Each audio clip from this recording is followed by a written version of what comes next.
Je me suis précipité à l'hôpital après que ma fille s'est effondrée à cause d'une grave intoxication alimentaire à ma table. Pendant qu'elle était sous sédatif, le médecin urgentiste a discrètement pressé un mot plié dans ma paume, les résultats d'analyse ne correspondent pas à une intoxication alimentaire. Vérifiez les images de vos caméras de sécurité ce soir. Avant de parler à qui que ce soit.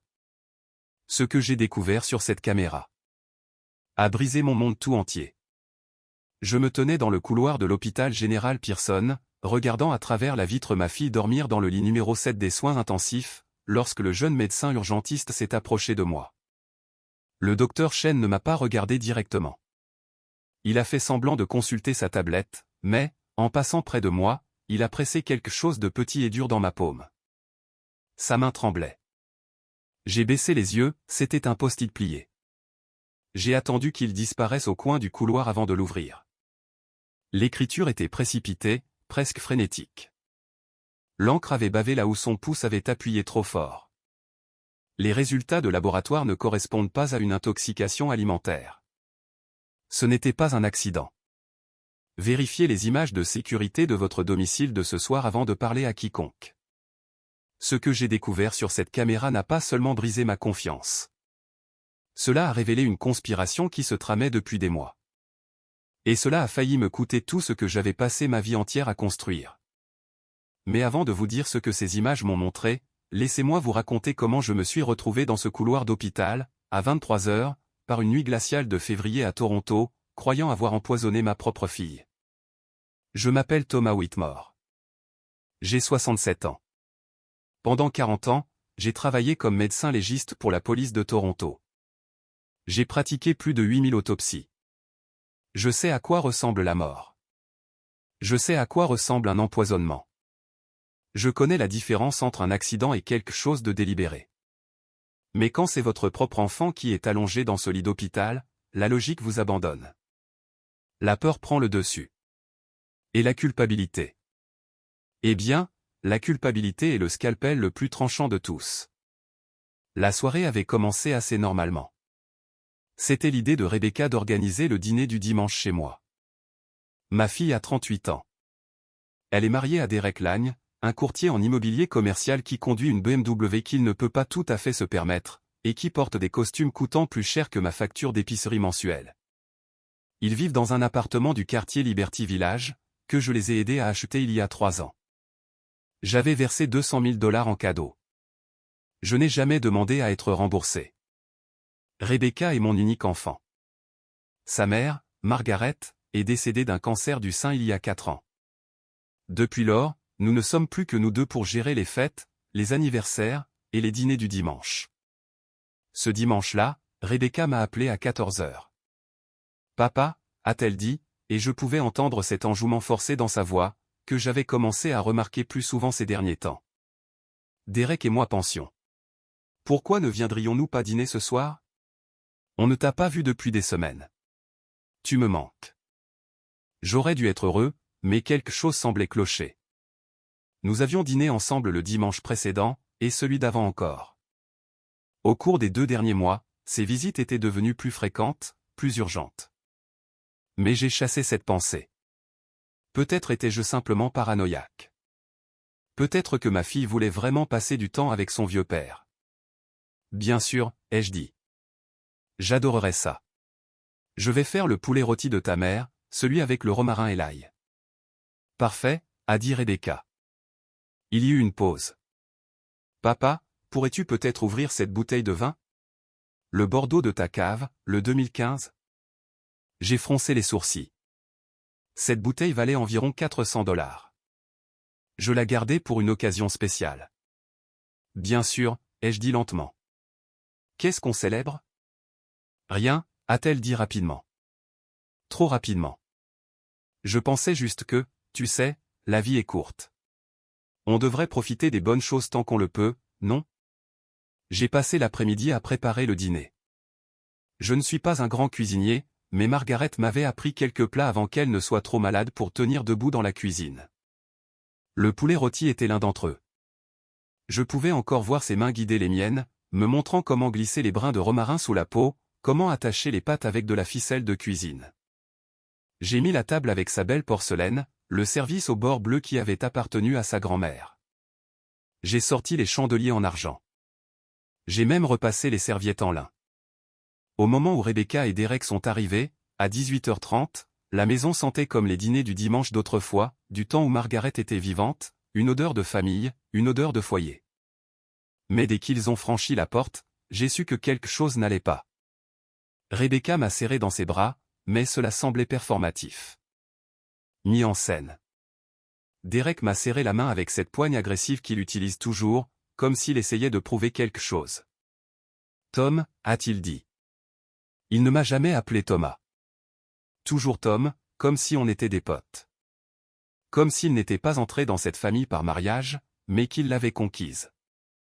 Content de te voir, mec. Ça sent incroyablement bon.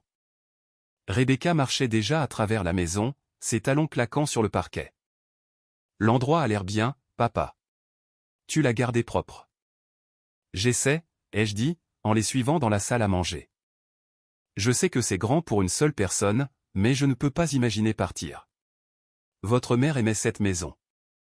À ce propos, a dit Derek, et Rebecca lui a lancé un regard.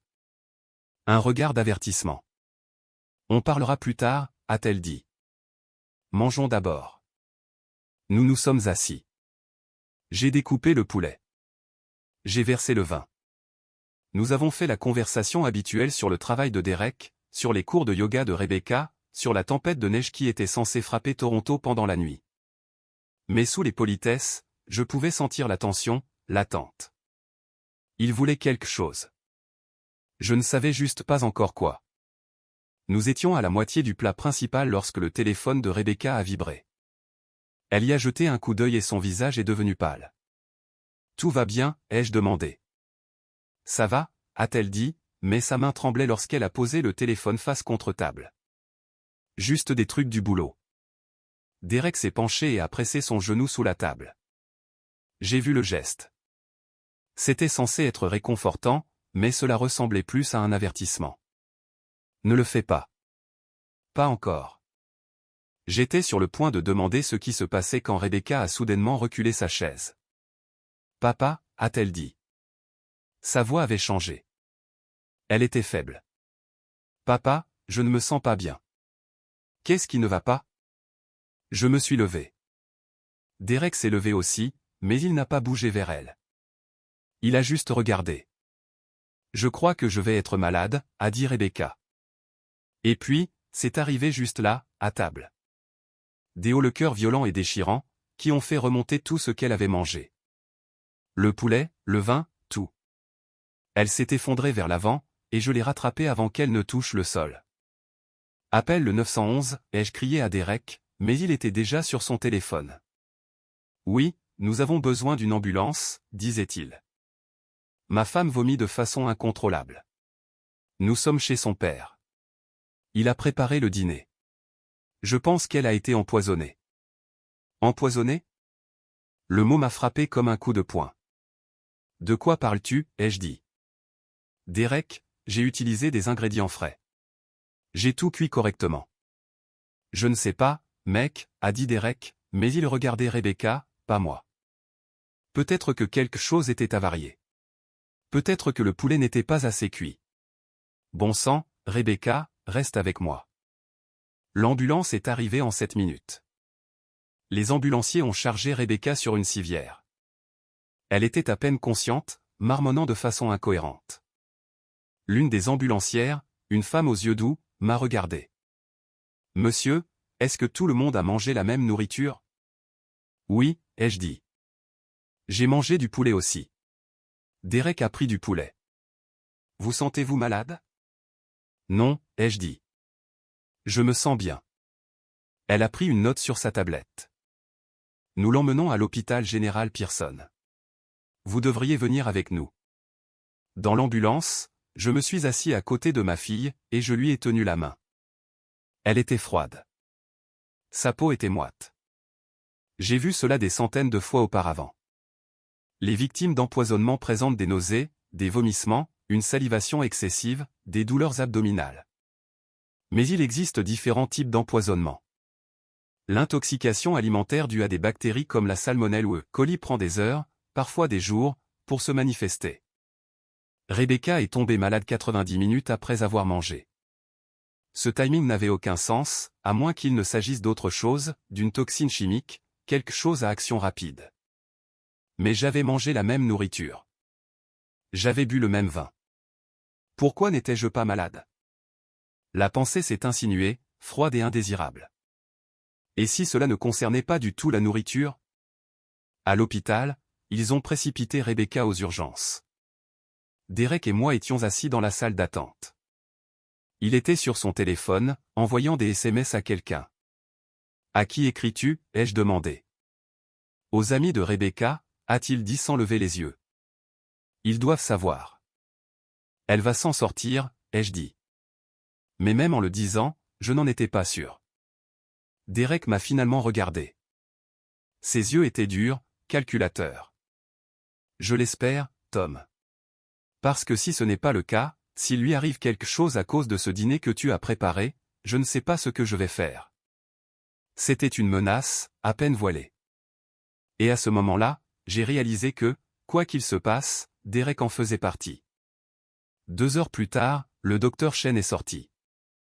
Il était jeune, peut-être 35 ans, avec des lunettes à monture métallique et le regard épuisé de quelqu'un qui venait de faire une double garde.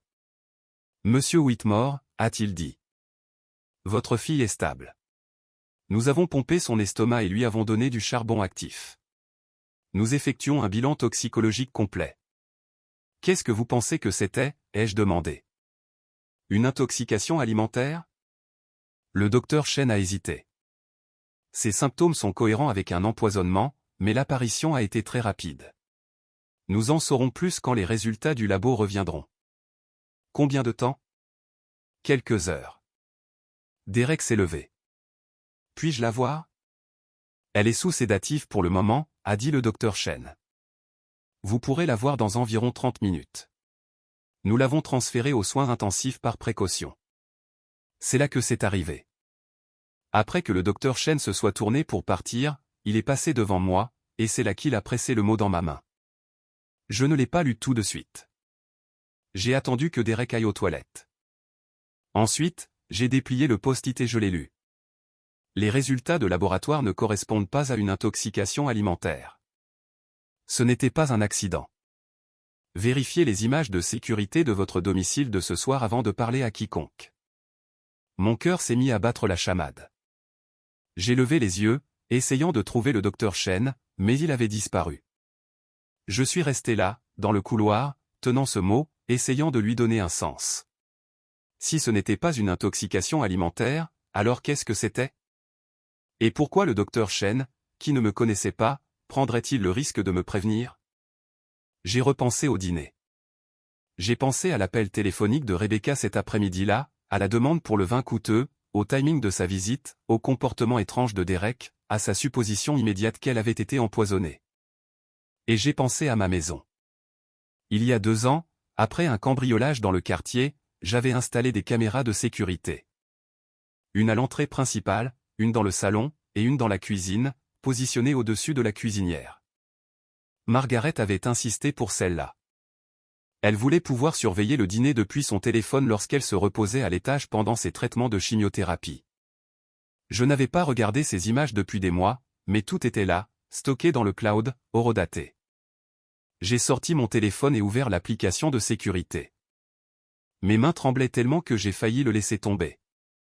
J'ai trouvé la caméra de la cuisine. Je suis revenu en arrière jusqu'à 18h30 ce soir-là, quand Rebecca et Derek étaient arrivés. Je nous ai regardés nous asseoir pour dîner.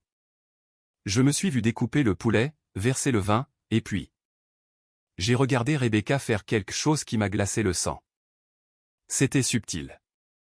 Si subtil que si vous ne le cherchiez pas, vous le manqueriez complètement. Pendant que j'étais dans la cuisine en train de chercher le dessert, pendant que Derek me tenait délibérément la jambe avec un problème inventé sur sa voiture, Rebecca a plongé la main dans son sac à main. Elle a sorti une petite fiole. Elle l'a ouverte, et elle a versé le contenu dans son propre verre de vin. Puis, elle l'a bu, en entier, en 3 longues gorgées. Et ensuite, elle a attendu. Elle a attendu que cela fasse effet. Elle a attendu le bon moment pour commencer à vomir. Elle s'était empoisonnée elle-même. J'ai regardé les images 3 fois, 4 fois, 5 fois, espérant à chaque fois que je voyais mal, mais ce n'était pas le cas. Ma fille avait délibérément ingéré quelque chose, sachant que cela la rendrait violemment malade, sachant que je serais blâmé. Je me suis assis sur un banc dans le couloir de l'hôpital. Mes jambes ne me portaient plus. Pourquoi ferait-elle ça? Que pouvait-elle bien gagner à me piéger pour empoisonnement? Et puis je me suis souvenu d'une conversation que nous avions eue il y a 3 semaines. Rebecca et Derek étaient venus, et ils avaient commencé à parler de la maison.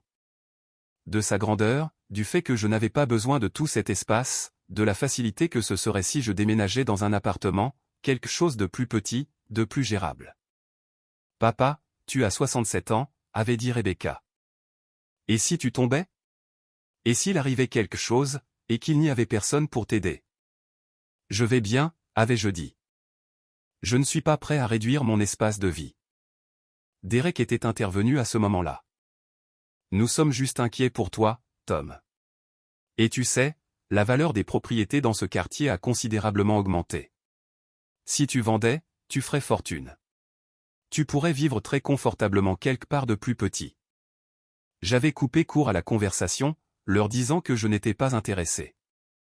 Mais maintenant, en regardant ces images de sécurité, je comprenais.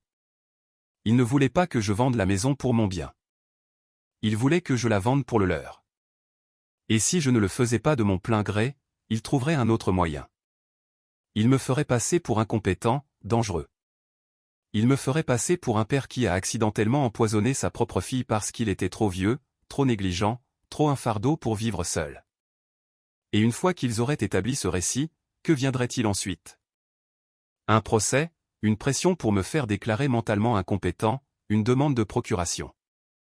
J'ai pensé au SMS de Derek dans la salle d'attente.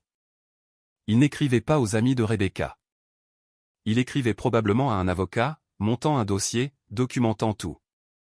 Et Rebecca, allongée dans ce lit de soins intensifs, était le témoin vedette d'une fraude qu'elle avait elle-même orchestrée.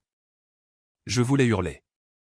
Je voulais courir dans cette chambre et exiger de savoir pourquoi. Pourquoi ma propre fille me ferait-elle ça? Mais le mot du docteur Chen avait été clair. Avant de parler à quiconque. Il savait quelque chose, et j'avais besoin de comprendre quoi avant de faire un geste. J'ai trouvé le docteur Chen dans la salle de pause du personnel, buvant ce qui ressemblait à son 5e café de la nuit. Quand il m'a vu, son expression est passée de l'épuisement à l'alarme. « Monsieur Whitmore », a-t-il dit. « Vous ne devriez pas être ici. » J'ai regardé les images, ai-je dit doucement. J'ai vu ce qu'elle a fait. Le docteur Chen a regardé autour de lui pour s'assurer que nous étions seuls. Puis il a sorti son téléphone et m'a montré quelque chose. C'était un rapport de laboratoire. L'analyse toxicologique de Rebecca. « Vous voyez ça ?» a-t-il dit en pointant une ligne de texte. C'est du sirop d'IPK. C'est un émétique. Cela provoque des vomissements. C'était utilisé autrefois pour les empoisonnements accidentels, mais ce n'est plus recommandé car c'est trop agressif pour l'organisme. Où aurait-elle pu se procurer ça, ai-je demandé. C'est disponible en ligne, a dit le docteur Chen. Vous pouvez l'acheter sur des sites de fournitures vétérinaires. C'est utilisé pour faire vomir les chiens s'ils mangent quelque chose de toxique. J'ai fixé le rapport. Pourquoi me dites-vous cela? Parce qu'il y a 3 mois, la même chose est arrivée à ma mère, a dit le docteur Chen. Sa voix était serrée par la colère. La femme de mon frère l'a convaincu que ma mère devenait sénile. Elle a mis en scène une série d'incidents, de petites choses au début, comme oublier d'éteindre la cuisinière, laisser la porte déverrouillée. Et puis un soir, elle a mis de l'IPK dans le thé de ma mère lors d'un dîner de famille. Elle a fait croire que ma mère avait mangé quelque chose de mauvais. Que s'est-il passé, ai-je demandé. Mon frère a demandé une procuration, a dit le docteur Chen. Il a placé ma mère dans un établissement de soins, et ensuite lui et sa femme ont hypothéqué sa maison. Ils ont retiré 400 000 $.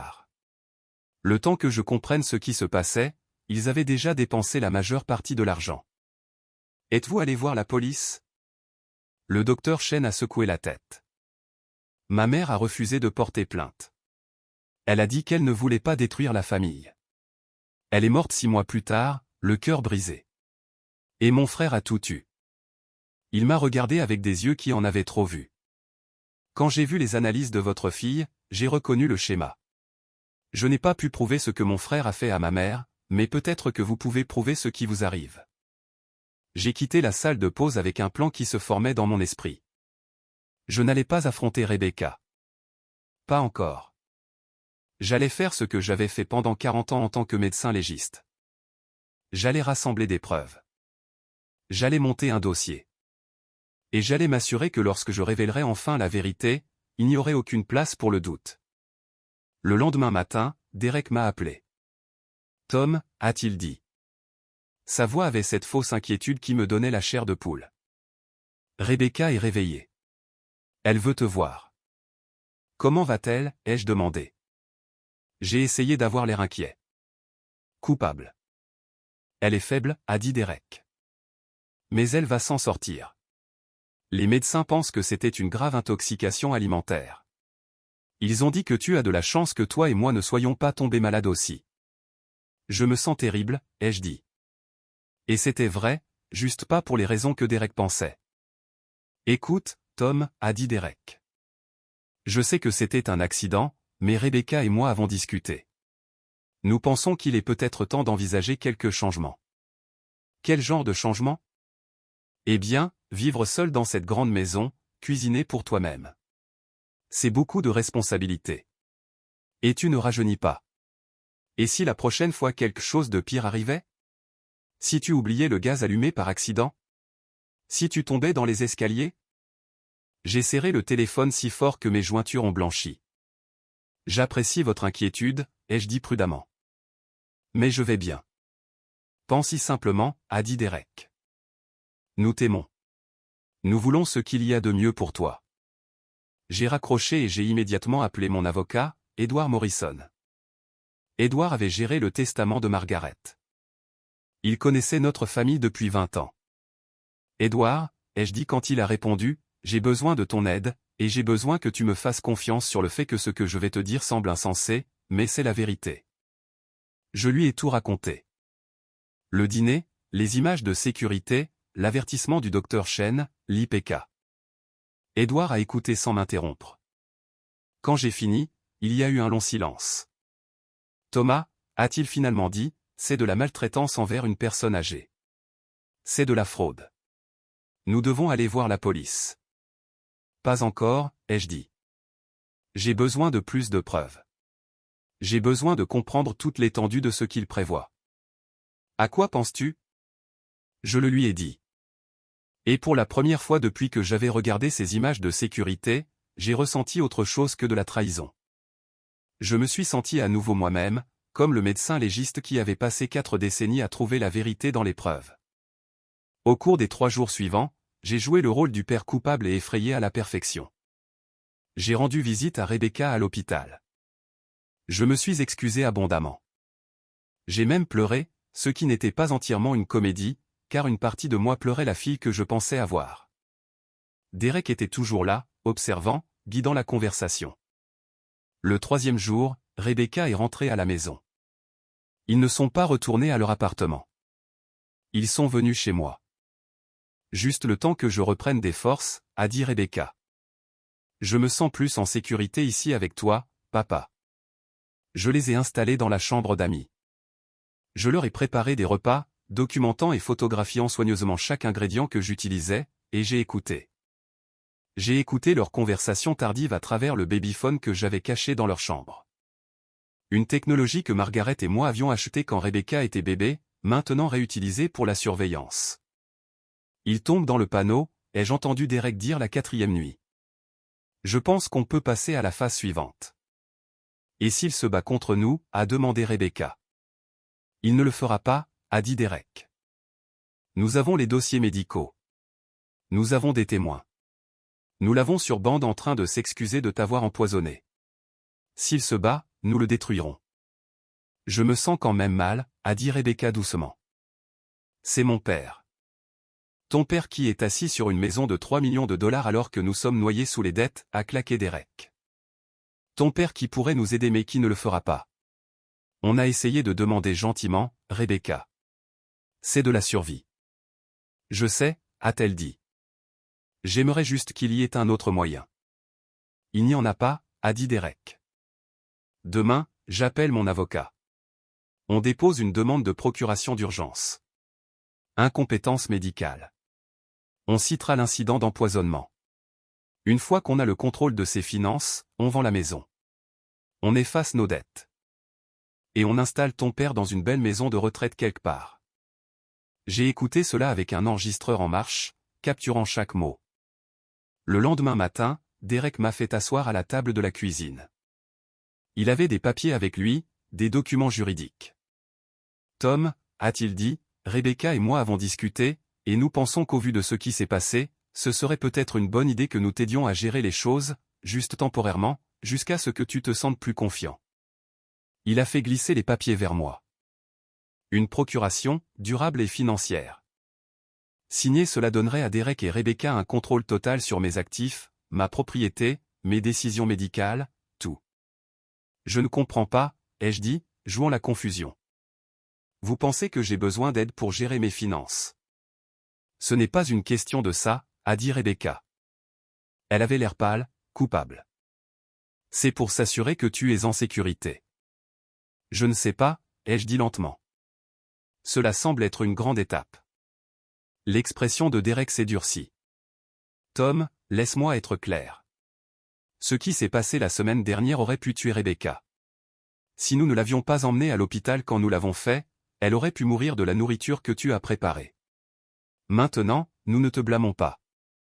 Nous savons que c'était un accident, mais légalement parlant, tu as créé une situation dangereuse.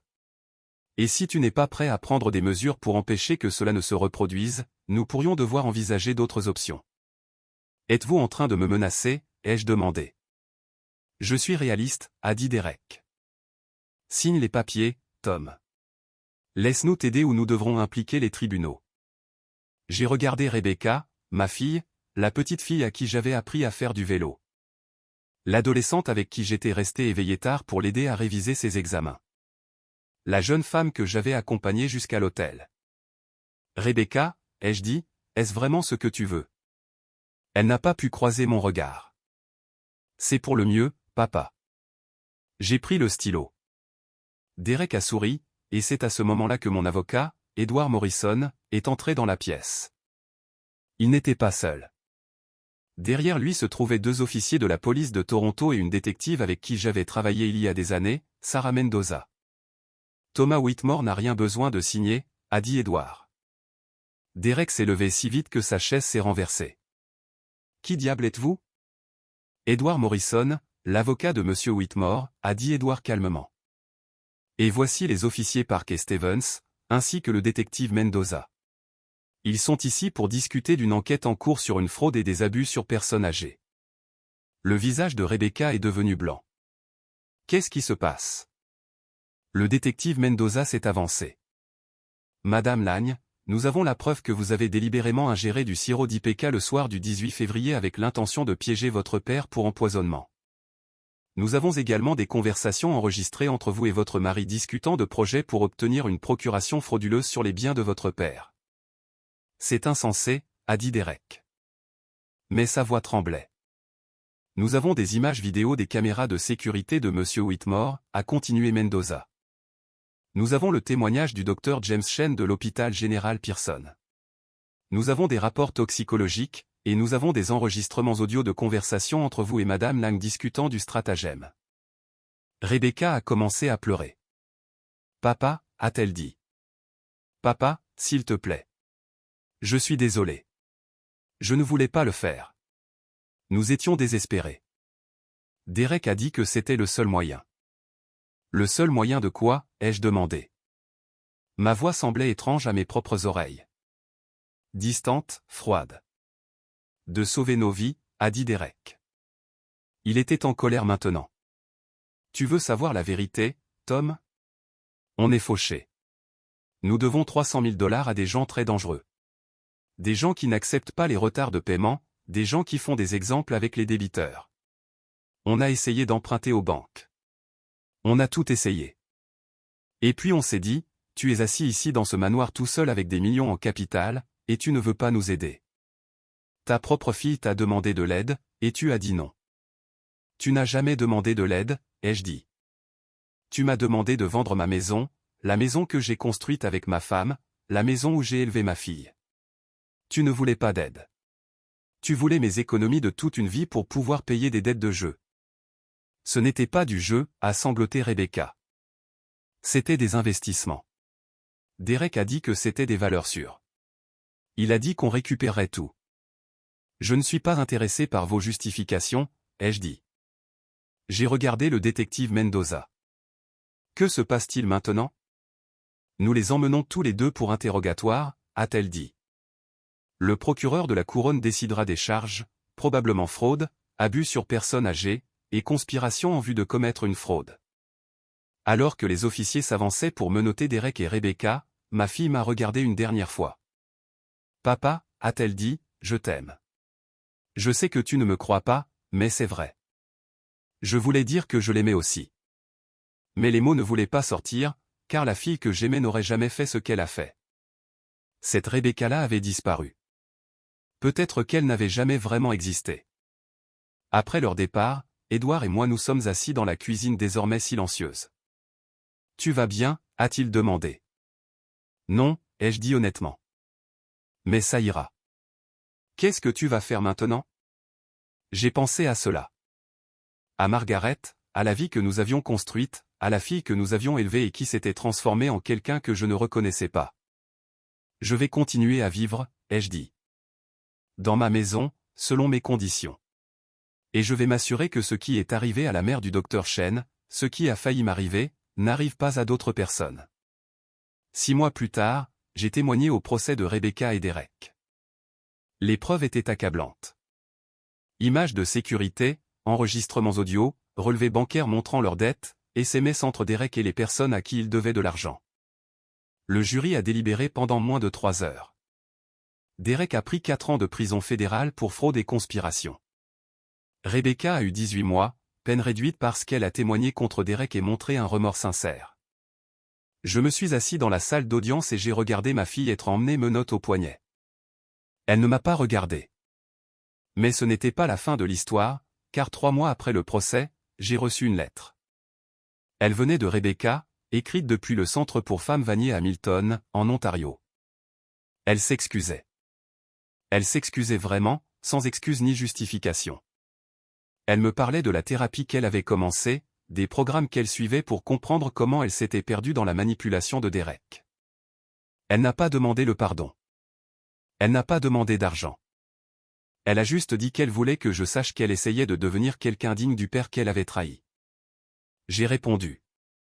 Je n'ai pas dit que je lui pardonnais. Je ne pouvais pas encore. Mais je lui ai dit que je viendrais la voir, et je l'ai fait. Une fois par mois, je conduis jusqu'à Milton et je m'assois en face de ma fille dans le parloir. Nous parlons prudemment au début, puis plus honnêtement. Ce n'est pas la relation que nous avions avant. Cette relation est morte dans un couloir d'hôpital quand j'ai lu le mot d'un étranger.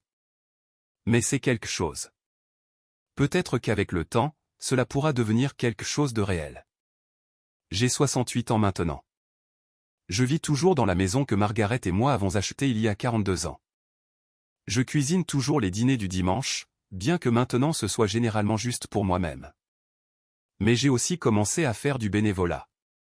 Je travaille avec une organisation qui aide les personnes âgées à se protéger contre les abus financiers. Je donne des conférences.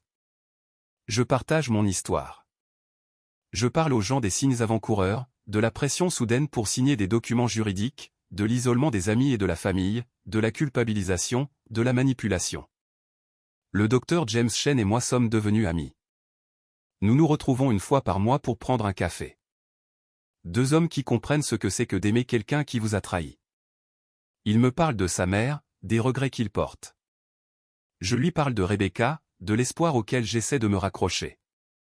Nous nous rappelons mutuellement que le plus difficile n'est pas de survivre à la trahison.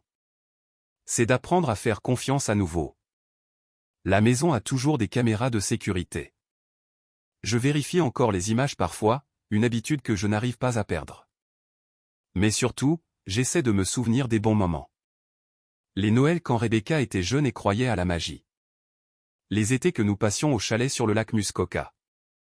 Le jour où je l'ai accompagnée à l'hôtel, si fier et si certain que je la donnais à quelqu'un qui l'aimerait comme elle le méritait. J'avais tort à propos de Derek.